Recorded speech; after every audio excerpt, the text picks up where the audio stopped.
Olá pessoal, tudo bem? Estamos aqui de volta para mais um vídeo da memória do charuto brasileiro e hoje eu tenho aqui meu amigo Rosivaldo Vieira Oliveira.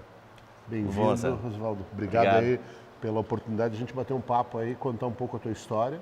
Tá? São poucos anos, né?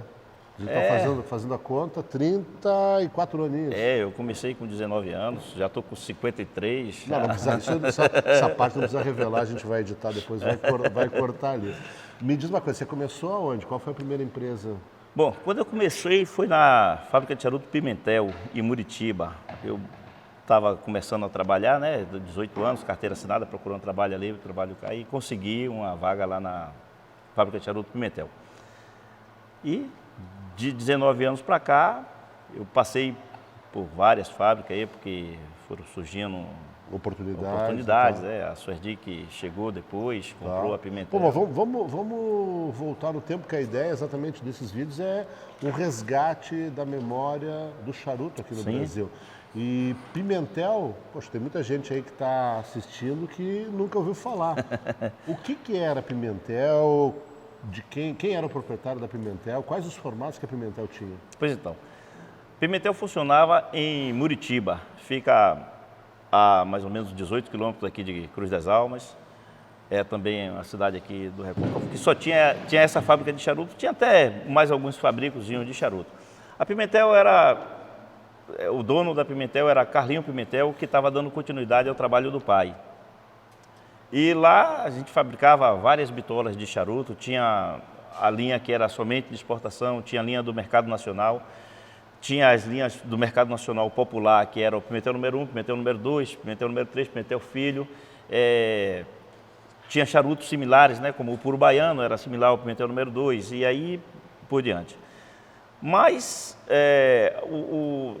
a linha nobre da Pimentel era o Príncipe Negro, era o Monte Carlos, era o Jubileu. Me diz, sem querer te interromper, mas já interrompendo, Príncipe Negro, que formato que tinha esse charuto? O Príncipe Negro ele tinha 17 de diâmetro e 19 de comprimento e era um charuto com a capa extremamente escura, muito escura, mas um charuto muito bom e muito bem vendido. E por esse tamanho ele era quase um tamanho de shirt. Quase o tamanho de um Double Corona. De um Double Corona, tá. Aí depois, qual é o outro que você falou? Aí tinha o Jubileu. O Jubileu já tinha um diâmetro de 20 e tinha um tamanho de 17 centímetros. Também parecido era. Ali no coisa. E aí o outro? Aí a gente tinha também o Cinza Branca, que era charuto também vendido para a linha de Umbanda, mas que era muito consumido. Sem querer fazer trocadilho, a cinza era branca mesmo? Era branca. Botaram o nome de cinza branca. Não era pelo nome que a cinza era branca.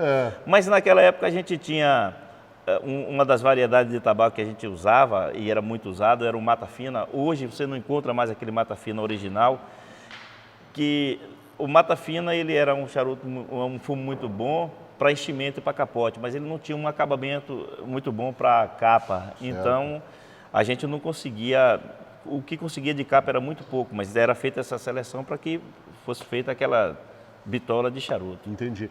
Agora, por exemplo, voltando aí o Príncipe Negro, as embalagens, as caixas, como é que eram? Caixas de 25, caixas bonitas, filetadas, como é que era a apresentação disso? Olha, a maioria das caixas era empapelada, então era uma fitilha e as mulheres passavam cola na fita e montava a caixa toda na fita. Era e uma caixa empapelada. Madeira era cedro? Madeira de cedro. Toda a vida os charutos foram produzidos com madeira de cedro, sendo ela as caixas de luxo, as caixas empapeladas, mas era madeira de cedro. Tá. E aí, caixas de 25 sempre? Tínhamos caixa de 25 e caixas com 10 charutos. Tinha 10 naquela época? Tinha de 10. Eu achei que 10 já fosse uma tendência mais moderna, porque normalmente você tem aquela coisa de 25, que é o clássico, às vezes você encontrava caixas com 50. Aí as caixas de 10 é uma tendência agora mais nova e tal. Na época, então, já tinha caixa de 10. Inclusive o Príncipe Negro, que a gente está citando aqui, só era caixa com 10, não tinha caixa com 25. Tá. O Jubileu só era caixa com 5, não tinha caixa com 5. Caixa com 5 era caixa de gaveta, não era empapelada, era toda de madeira. Tá. Então, naquela época já tinha, sim, a caixa de madeira. Naquela época, o pessoal que trabalhava no beneficiamento de fumo, ainda sentava no chão com aquela trouxa de fumo e abria o fumo na coxa, por isso que tem essa história de que o charuto era feito na coxa. Abria assim, o fumo era aberto nas coxas, não tinha cadeira, não tinha mesa para o pessoal sentar, era sentado no chão mesmo, com uma trouxa de fumo. Algumas pessoas levavam fumo para casa para beneficiar em casa e trazer. Eu fui trabalhar na Pimentel porque a minha mãe fazia charuto em casa e levava para a fábrica. Então, isso até eu era de menor e ela já fazia isso. Minha avó abria o fumo também em casa. Então, quando eu comecei a ter 12, 14 anos, quem levava para o armazém o trabalho já pronto era eu. Aí daí foi que foi surgindo essa vaga e eu entrei. Tá. O Pimentel que você falou, o Príncipe Negro era um charuto feito à mão, long filler, folhas inteiras. Pimentel também seguia o mesmo padrão ou era um fumo menor? Não, isso aí era o Pimentel. Você fala o Pimentel número 1, número 2? Isso, desculpa, exatamente. Você tem o Príncipe Negro, que era long filler. Vamos dizer assim, o top da marca. Era um dos, tinha o Monte Carlo, tinha uma variedade, tem marcas que eu nem lembro mais. E aí você tinha os mais populares, que era o Pimentel número 1, número 2 e tal. Aí era fumo picado, era short filler, capote de papel, ou capote de fumo, não existia capote de papel na Pimentel. Depois que a Suerdic comprou, foi que, como se tratava da mesma bitola, do charuto similar, então ficou usando o capote de papel, porque aí passou a ser feito mecanizado. Certo. Mas antes era todo feito na mão e 100% tabaco. O Pimentel número 1, número 2, o Pimentel Filho. Bom, aí de Pimentel, você estava trabalhando lá, veio a Suerdic e compra o Pimentel. Veio a Suerdic e comprou a Pimentel. Até, na verdade, porque a Pimentel, ela estava passando por dificuldades, porque o Carlinho Pimentel, que era o filho do Pimentel que iniciou a fábrica, também faleceu. Certo, aí não ficou ninguém no comando. E aí família. ficou pessoas que, não sei nem se ainda é vivo, mas pela última história que eu conversei com aquele, acho que é Tonhão, né, Tonhão? Sim. A gente, no último evento que teve de Origens, eu conversei com o Tonhão, ele lembrou disso tudo. Ficou algumas empresas que era distribuidora de charuto, bancando a produção desse charuto aqui, e quem tomava conta da fábrica era um senhor que também já faleceu, que chamava Renato Santos. Ele tomava conta da fábrica e quem dava o suporte, quem pagava as contas, era esse pessoal de Rio e de São Paulo, como o seu Tobias, como o Tonhão, que era o maior distribuidor, talvez, da Pimentel, que começou a comprar esse negócio todo. Aí, com esse problema todo, surgiu a Suerdic e comprou a Pimentel. Tá. E aí, com essa compra, você passa a trabalhar direto com o Suerdic. Isso. Aí, o que aconteceu? Com essa mudança, né, quando a Suerdic comprou, aí o Pimentel número 1, número 2, que era charutos short filler, passou a ser fabricado em máquina e com capote de papel. Os charutos que eram de torcida, que a gente na época trabalhava, abria o fumo, abria em banda, e era uma banda, não é como hoje que é sapo. Tá. Antigamente era aberto em banda. Vamos esclarecer para o pessoal aí, porque agora eu fiquei numa dúvida aí. Você põe sapo no charuto? Não. Isso foi o apelido que deu ao formato do fumo, porque pegava a folha de fumo e tirava da metade do talo para baixo. Então ele pessoal, abria assim. Não entra animal no charuto, não tem sapo, não. Então, quer dizer, banda, quando você fala banda, é um pedaço de folha. A folha, você tira o talo central, ela fica duas bandas. Com duas bandas. Antigamente era feito assim. Tá. Quando a Suerdic adquiriu, aí mudou o processo, começou a fazer ele... Tirar só a metade do talo. Aí eu quero te fazer uma pergunta, você como especialista, expert nessa área, o que você vê de diferença de você seguir com aquele método tradicional? Primeiro, por que a Suerdic fez isso? E o que isso melhora, interfere no resultado final do charuto? Olha, veja bem. Quando a gente fazia abrindo em banda, a gente tinha dois sistemas para a gente encher o charuto. A gente podia juntar as bandas e formar o charuto. E a gente também podia fazer ele em formato esteira. Era todo feito na mão, não fazia charuto com a máquina de pedal, que não é como antes. E um outro problema também é que a gente usava o cafarnote, era enrolado no papel, não usava moldes, não usava essas formas que se usa hoje. Na tua opinião, cafarnote, que é você enrolar, a gente até já mostrou em alguns dos vídeos, pessoal, assistam lá alguns vídeos, outras entrevistas que a gente fez, tem algumas charuteiras fazendo isso. Qual o diferencial, na tua opinião, usando esse modelo para o molde? Bom, usando o molde, a gente tem a possibilidade do charuto sair mais parecido com o outro, maior, porque ele vai sair tudo na mesma grossura, vai sair, entendeu? Pode ter uma variaçãozinha de grupo, mas é pouco, porque às vezes na hora que tira da forma, o charuto folga, ele secou demais, ou ele umedeceu demais, então aí ele pode ter uma variação. E no cafonote essa variação é maior, porque é tudo feito na mão, não tem um molde, você tem que enrolar no papel.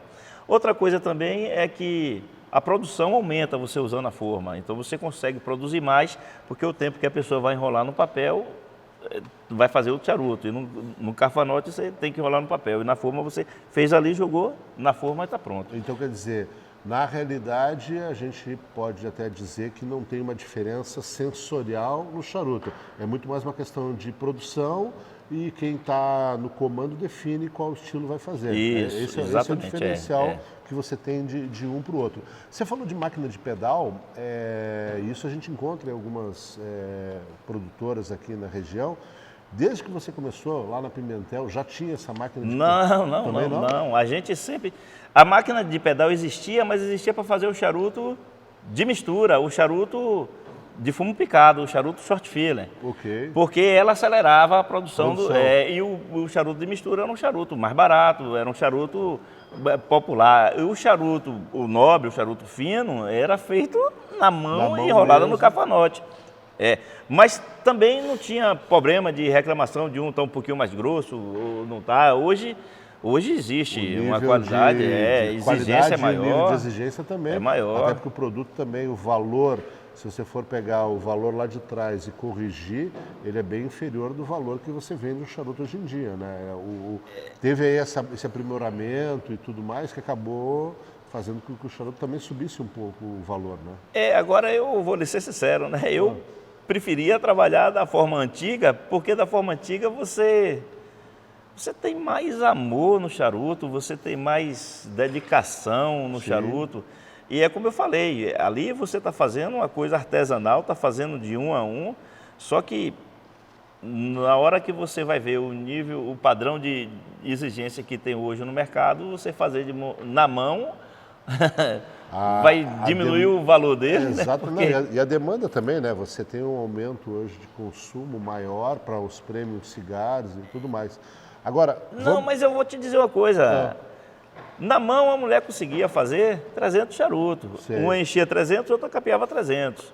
Na máquina é a mesma coisa. Dá no mesmo. Dá no mesmo. A diferença é que na máquina e com molde consegue-se padronizar melhor o charuto. E quando era feito na mão, existia uma diferença na grossura. Né? Hoje a gente tem máquinas que medem fluxo de charuto, naquela época não tinha, sendo que também não tinha problema de fluxo, porque era feito na mão, era no costume ali já de o charuto já saía bom, mas tudo isso mudou para o charuto ter uma aparência melhor, e lógico, né? Um valor também. Claro. Falando até em máquina de fluxo, vocês têm aqui atrás uma dessas máquinas que é usada para verificar o fluxo. Isso. Vamos voltar lá para Pimentel, você estava falando de Pimentel, entra para a Suerdic, e aí o Pimentel número 1 me chamou a atenção uma coisa que você falou, que ele era um produto, na época de Pimentel, feito 100% tabaco. Isso. Quando vai para a Suerdic, o capote, que é o que dá sustentação ao miolo, passa a ser usado o fumo homogeneizado. O que é o fumo homogeneizado, para o pessoal que não conhece? Olha, o fumo homogeneizado, naquela época, eu não sei hoje como é que está, mas era um capote, era um papel importado que ele vinha com o cheiro de tabaco, com o gosto de tabaco, na hora que você queimava o aroma de tabaco. E era feito assim, era feito numa máquina, a máquina fazia lá uma produção altíssima, se não me engano, acho que 10 mil charutos dia. E depois a mulher só fazia passar a capa, né? Que aí passava o tabaco. Entendi. Então, a diferença era que quando era 100% fumo, ele tinha mais qualidade, ele era tabaco. E quando passou a ser com o capote homogeneizado, ele perdeu em qualidade. E a clientela, os consumidores não reclamaram essa perda de qualidade? Esse público que consumia esse charuto não era um público muito exigente e algumas das vezes também esse charuto era mais para o público religioso. Então era casa de umbanda, era não era o charuto top de que linha. você Não tem ali. Inclusive, eu lembro de ter visto, talvez, uma das últimas caixas de pimentel, número 1 e número 2, e a caixa era de papelão, e era um papelão bem simples, né? Mas aí, quando você viu, já estava sendo produzida pela Suerdic. Sim, já era a época de Suerdic, exatamente. Quando passou a ser produzido, quando a Suerdic comprou a Pimentel, ela começou a fazer a caixa, a lateral de madeira e o fundo com um papelão que chamava Rigepac, não sei se ainda existe isso no mercado. E logo depois, bem depois, quando passou tudo para a Cruz das Almas, a Suerdic passou para a Cruz das Almas, isso já foi quase no final da Suerdic, então as caixas eram todas de papelão. Mas essa mudança foi feita através do tempo já na Suerdic. Inclusive, quando a Suerdic comprou a Pimentel, logo depois, uns 2 ou 3 anos depois, a Suerdic comprou também uma manufatura de charuto Ideal, que era uma fábrica de charuto que tinha, um fabrico de charuto que tinha lá em Muritiba. A Ideal fazia quais charutos? A Ideal fabricava o Dom Rafael número 1, Dom Rafael número 2, acho que tinha até o Dom Rafael número 4, fabricava também uma linha popular de Umbanda que era o Cacique, era o mesmo formato do índio Suerdic, né? Da Suerdic, era o mesmo Certo. formato e tal. Então, ela comprou e aí incorporou tudo na produção dela e ficou produzindo lá em Muritiba a linha Pimentel e a linha Ideal, que logo depois também saiu de linha a linha Ideal. Esse Dom Rafael, você chegou a experimentar? Que formatos que eles O tinham? Dom Rafael, ele tinha o formato de... Ele tinha 17... Porque tinha o 1, o 2, o 3 e acho que tinha até o 4. Então Ok. ele tinha 17 de comprimento e 17 de diâmetro. E tinha um outro que tinha 17 de diâmetro e 18 de diâmetro e 17 de comprimento. Você está me falando uma coisa interessante, porque Pimentel, lá, o Príncipe Negro e os correlatos dele, agora é Ideal, tudo que você está me falando está na faixa de 17, a gente está chegando aí quase um Churchill e tal. Praticamente naquela época você não tinha um consumo que hoje quase todo mundo gosta do robusto, formatos menores, eram formatos grandes naquela época. O que vendia mais era o grande. Tinha o robusto também, e vendia. Certo. Mas os formatos que tinha era esse que eu estou falando, era mais ou menos tudo nessas bitolas. Tinha o Guarujá, não sei se você lembra. Não, esse não cheguei. O Guarujá, ele tinha um formato engraçado, porque o pessoal chamava dentro da fábrica, não sei se lá fora também ele é conhecido assim, como rabo de porco. Pegava, em vez de fazer o bico, como é feito hoje, então enrolava ali, fazia aquela trouxinha assim, ele ficava parecendo realmente um rabo de porco. Você sabe quem inventou isso? De onde veio Rapaz, não sei. Aí, quando eu Porque cheguei já... ele é um acabamento bem inusitado, né? Você tem hoje o modelo tradicional, que é aquele círculozinho que você cola, ou então o acabamento do torpedo, que eles chamam de bandeira, né? Que dá uma volta ali. Mas esse, o rabo de porco, ou pigtail, como o pessoal fala, é um formato bem diferenciado. Eu lembro de ter visto um desses, e aí eu queria até que você me dissesse se você chegou a ver isso. Eu vi e ganhei um charuto muito tempo atrás, que era o Iracema. Iracema era Suerdic também, não era? Uma linha de exportação. Tinha uma linha de exportação da Suerdic que era Iracema. Eu não lembro do formato dele, se era esse bico de porco. Eu acho que tinha um deles, porque tinha até o Iracema Macumba. Tá? Tinha uma linha da Pimentel, da Suerdic que era Iracema. Eu não sei se essa linha era da Suerdic ou se era da Pimentel que a Suerdic começou a fabricar. Também, tá. Mas esse formato que eu lembro das fábricas que eu trabalhei só teve no Guarujá, que era o charuto produzido pela Pimentel. A gente tinha também na Pimentel nomes famosos, charuto curto, como você fala, Sim. que era o Rosinha. Tinha um Rosinha, não sei se recorda. Não, esse não. Rosinha, ele devia ter 13 de diâmetro e devia ter mais ou menos 12 de comprimento. Era um charutinho chamado Rosinha.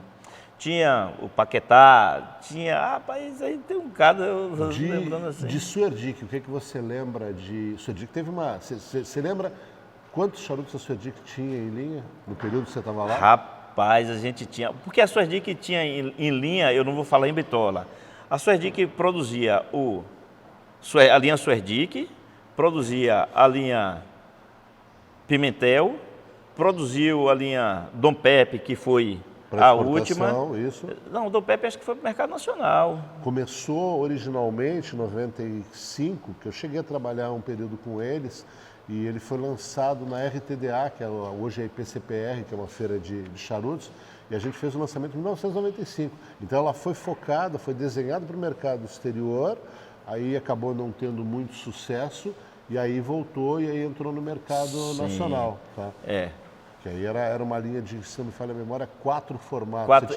Você tinha o Double Corona, tinha o Marevas, o Seoane, que era o fininho. Longe Daily. Exatamente, tá? Umas caixas diferenciadas. Mas das antigas aí, vamos pegar só a Suerdic, mais ou menos quantos formatos você lembra?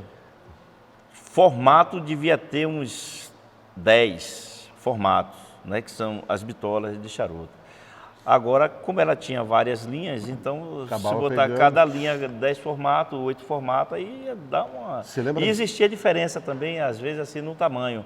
Por exemplo, a gente tinha o Príncipe Eduardo, que era da linha Suerdic, e ele também era da linha Pimentel com outro nome que eu não lembro. Tinha aí diminuía só o tamanho, um dava 18, o outro dava 16. Tinha o Príncipe de Gales, que também era o mesmo diâmetro, tinha o Mata Fina especial, tinha o Corona Imperial. O Mata Fina eu lembro, porque era o único charuto que eu acho que a capa era Mata Fina, porque o resto, quase tudo eles usavam Sumatra, não era? Então, é assim, a Pimentel, quando começou a produzir, porque esse fumo Sumatra chegou depois, não chegou na produção, no início de charuto. No início de charuto a gente só tinha aqui disponível, era o Mata Fina, que era assim, como eu estou falando, meio agreste, era um fumo mais grosseiro para se tirar a capa, mas de excelente qualidade. E tínhamos o Arapiraca, que era um fumo com mais elasticidade, com mais brilho na capa. Aí depois, para falar a verdade, na época da Pimentel, a gente quase que não usou o Sumatra, a gente só passou a usar Sumatra quando a Suerdic adquiriu a Pimentel. Talvez até esse foi um dos problemas que a empresa passou, né? Porque não tinha um tabaco para capa muito bom e a Suerdic já usava tradição, o Sumatra. Até lembrando, pessoal que não conhece, a Suerdic era uma empresa do grupo agrocomercial Fumageiro, que era um grande... dominavam essa região aqui com plantio de tabaco, vendiam lá para fora. Então, facilita muito quando você tem uma produção de tabaco, selecionar o que você tem de melhor para os charutos. Né? Você mesmo planta a sua matéria-prima. Exatamente. É mais ou menos o que a gente faz hoje aqui na Monte Pascoal. Isso aí a gente vai falar, vamos falar logo em seguida. Mas aí, só para a gente dar uma finalizada em Suerdic, eu lembro, você tinha lá Florinha, Ouro de Cuba. Esses eram os charutos talvez os mais conhecidos de Suerdic na época, né? Eram os mais vendidos. Inclusive, o Ouro de Cuba a gente tinha caixa de 25 e caixa de 10. E era tudo feito à mão, né? Era 100% Era mão. feito... Não, o charuto quando passou a ser pela Suerdic, todo o charuto era feito na máquina de pedal e o restante capeado na mão. Ok, tá. Mas quando era Pimentel, ele era todo feito na mão, só os de mistura que era feito numa máquina de pedal. Perfeito. E, inclusive tinha até uma máquina também na Pimentel que chamava de ratoeira, mas fazia pouco. Era uma ratoeira, fazia também, você botava o fumo ali e aí ele descia, ele só fazia encher. Que enchia também no... E por que chama de ratoeira? Pelo formato que ela tinha. O nome era mecânica, era elétrica, mas tinha o formato mesmo de uma ratoeirazinha. Sei. E também tinha uma máquina que fabricava cigarrilha, né? Na época da Pimentel era Pombagira e Pimentilos. Isso, e aí depois Suerdic tinha Palomitas. Tinha Palomitas e tinha uma que chamava Nina, tinha Renitas. Sim. O Palomitas eu lembro bem que ela começou com a tradicional, aí você tinha baunilha, cereja e cravo. Começou, na verdade, todos eles, quando começou a aromatizar com chocolate. Certo. Era chocolate e baunilha. E aí depois foram surgindo ideias de botar outros aromas, né? Aí foi botar cereja, cravo. Sim. E aí saiu de tudo quanto foi sabor. Bom, lamentavelmente a nossa história de Suerdic chega ao fim, né? Porque a empresa acabou fechando em 99, né? O 2000, foi nesse período. Fechou mais ou menos isso, 98, 99, 2000. Começou a fechar bem antes. Sim. Aí foi se tentando segurar para ver até quando era que ficava, mas já começou a trabalhar sem condição, já um tempinho antes disso aí. Chegou ao final, foi fatal e acabou. Bom, aí estamos na rua, sem emprego, o que você faz? Bom, então o que aconteceu? Nesse fechamento da Suerdic se abriu espaço, porque a Suerdic, não sei bem, mas do Brasil eu acho que ela foi a maior fábrica de charuto. Eu não sei com relação ao mundo. Não, com certeza. Mas do Brasil foi a maior fábrica de charuto. E, na época que fechou, se empregava ainda acho que 550 pessoas. Quando fechou a Suerdic, se abriu um espaço para as fábricas surgirem, né? Tinha algumas que já estavam no mercado, como a Menendez, acho que era a Tobajara, né? Que futuramente foi ser a Lecigar, tinha a Talves, eu não sei se era só Talves ou se era Talves e outra Leite Alves. Não lembro. Inclusive, uma coisa que eu esqueci de falar, quando eu entrei na Pimentel, eu entrei como ajudante. Ajudante, eu não sabia nada, eu conhecia charuto porque minha avó, minha mãe já fazia isso em casa, eu levava para lá. Mas eu fui aprendendo tudo isso com os mestres que existiam naquela época. Hoje não tem, eles não, já morreram, né? Mas eu, por sinal, trabalhei, quem me ensinou muita coisa, depois passou até a ser meu padrasto, foi um que chamava Rubens, que foi funcionário da Leite Alves, tinha sido funcionário da Suerdic, porque a Suerdic não funcionava só em Cruz das Almas e Maragogipe, tinha Suerdic também, acho que em Cachoeira, não sei se foram tinha. Foram várias cidades tinham cidades que tinham fábrica, tinham cidades que tinham depósito de fumo e tinham cidades que tinham os dois. Isso. E aí a coisa foi, a logística toda deles aí para o tabaco, você tinha os galpões de fumo e tal, mas chegou uma hora lá que também foi juntando tudo, até concentrar tudo em Cruz das Almas. Em Cruz das Almas foi onde que encerrou ali, né? Tá. Então, quando a Suerdic fechou, ficou esse mercado para ser explorado. As fábricas que já estavam no mercado, lógico, foi lá e abocanhou logo sua fatia. Mas foi dando espaço, porque o mercado era grande, ainda não se tinha a perseguição do governo, não se tinha o incentivo para parar de fumar. Certo. Eu lembro que a Suerdic, quando comprou, botou um banner grandão lá na fábrica, assim, ó. Um fumante emprega muita gente, 2 fumantes empregam muito mais. Tinha isso escrito lá, aí era muito bom. Sim. Tínhamos também visitas, muitas visitas. Cachoeira é uma cidade turística onde recebia vários turistas e estava como é que diz? Circuito. No circuito deles, a visita à Fábrica Pimentel. Tá. Não tinha ainda aquela Fábrica da Dânima, que é um museu hoje, com aquela história. A Fábrica da Pimentel estava em Cachoeira ou estava em Pimentel e Muritiba. Em Muritiba. Pimentel e Muritiba. Então eles subiam a serra e visitavam a fábrica da gente. Então, aí essas fábricas, que a Suerdic comprou, acabou a Pimentel, não tinha mais Pimentel, acabou a Ideal, não tinha mais Ideal, só tinha essas fábricas que estavam no mercado quando ela fechou. Aí se deu espaço para surgirem outras fábricas, como a Josefina, a Tobajara parece que mudou de nome e passou para ser Lecigar, ficou maior, tinha a Talves, que eu sabia que existia a Talves, mas não sabia o tamanho que era, mas aí começou a aparecer Talves, né? Talves no mercado, surgiu outra empresa como a Júnior Bahia, que fabricava o charuto Quitéria. Sim. Então eu fui chamado para dar uma assessoria, eu fui procurado para dar uma assessoria nessa fábrica Quitéria, que posteriormente fabricou charutos como o Quitéria, que vendeu muito. O Quitéria vale a pena até contar um pouco. O que é a marca Quitéria, o nome Quitéria é uma homenagem a Maria Quitéria, uma heroína baiana. De Cachoeira, da cidade de Cachoeira. Então, quer dizer, tem toda uma história muito legal por conta da marca ali. E aí o que acontece? Como você falou, a Suerdic acaba fechando e muita coisa do parque industrial deles, essas bancadas que a gente está falando, quase tudo foi ali a leilão. E os pequenos e médios produtores começaram a comprar isso aí. Você tinha um tabaco que continuou sendo produzido e uma mão de obra abundante, né? Eu lembro que tinha até uma brincadeira que o pessoal fazia lá em São Paulo, que se você quisesse montar uma fábrica de charutos aqui na Bahia, era só vir para Cruz das Almas, entrar num bar, pedir uma cerveja e falar, estou precisando de charuteiras. Quando a cerveja chegasse, você já tinha uma fila de umas 10. Com certeza. Muita gente. É como eu falei, eram 554 pessoas que faziam charuto e que beneficiava fumo, que ficou desempregada. Então, o mercado tinha mão de obra à vontade. Se tivesse quem quisesse investir numa fábrica não teria problema com a mão de obra.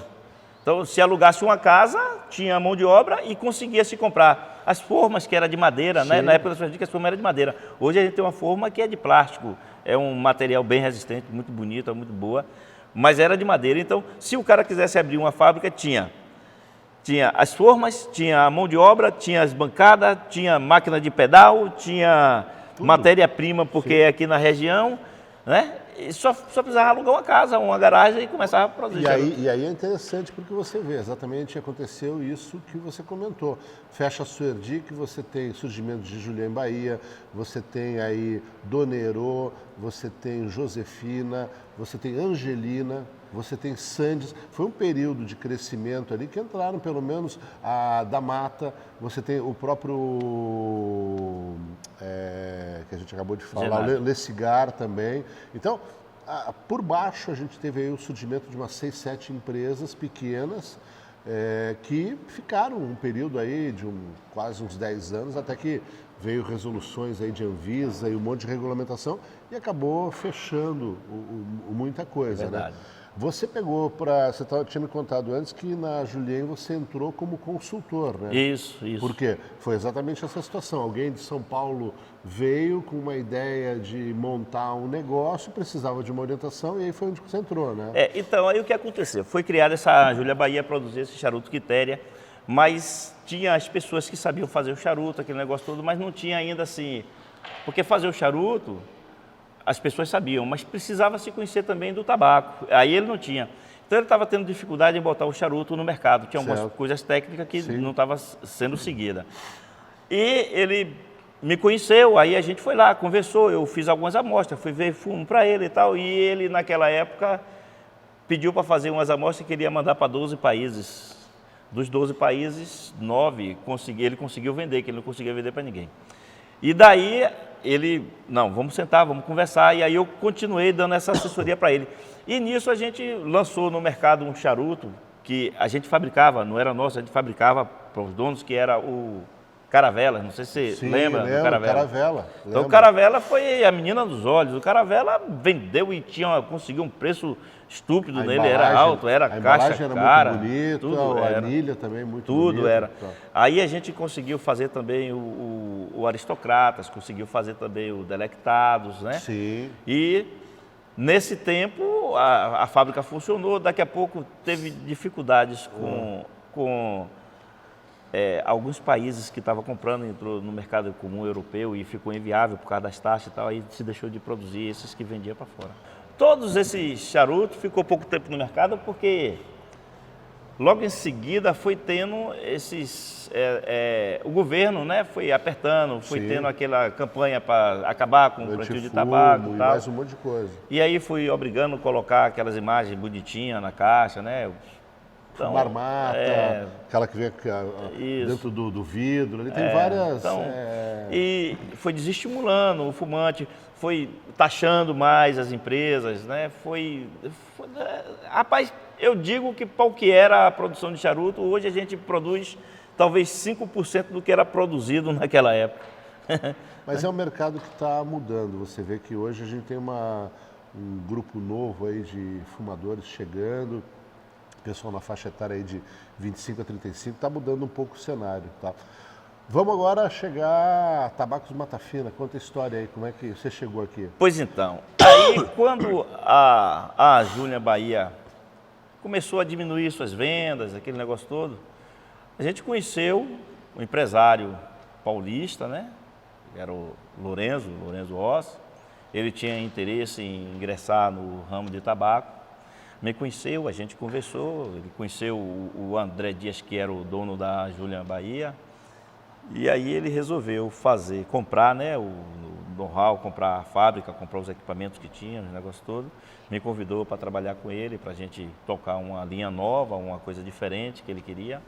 Nós levamos praticamente 1 ano e 6 meses só produzindo, sem botar nada no mercado, porque ele queria ter um estoque e queria ter uma maturação correta do charuto e queria que, quando começasse a vender, não tivesse problema com o fornecimento. Primeiro se assegurou com os fornecedores para que não tivesse falta da matéria-prima E esse período foi de 1 ano e 6 meses e depois começou a botar à venda. E a gente tem hoje aí a Tabaco Mata Fina, que é uma empresa que eu trabalho, tenho muito orgulho de trabalhar aqui. Gosto muito daqui, aqui é parte da minha vida, é parte da minha casa, eu posso até dizer assim, porque é onde eu passo a maior parte do tempo. Trabalho com uma equipe muito boa, a equipe que eu tenho são ex-funcionários da Suerdic, são pessoas tudo qualificadas, pessoas mesmo que eu posso lhe assegurar que são as melhores que a gente tinha na Suerdic, porque na época eu trabalhei na Suerdic e eu era supervisor de produção, então eu sabia quem tinha conhecimento, quem sabia fazer mesmo, então foi feita uma seleção. E uma boa parte desses funcionários foi funcionário também da Quitéria e depois a gente foi adquirindo outros. E a gente está aqui na Tabaco Mata Fina produzindo muito Pascoal, hoje em 7 bitolas. A gente tivemos o Festival Origem ano passado.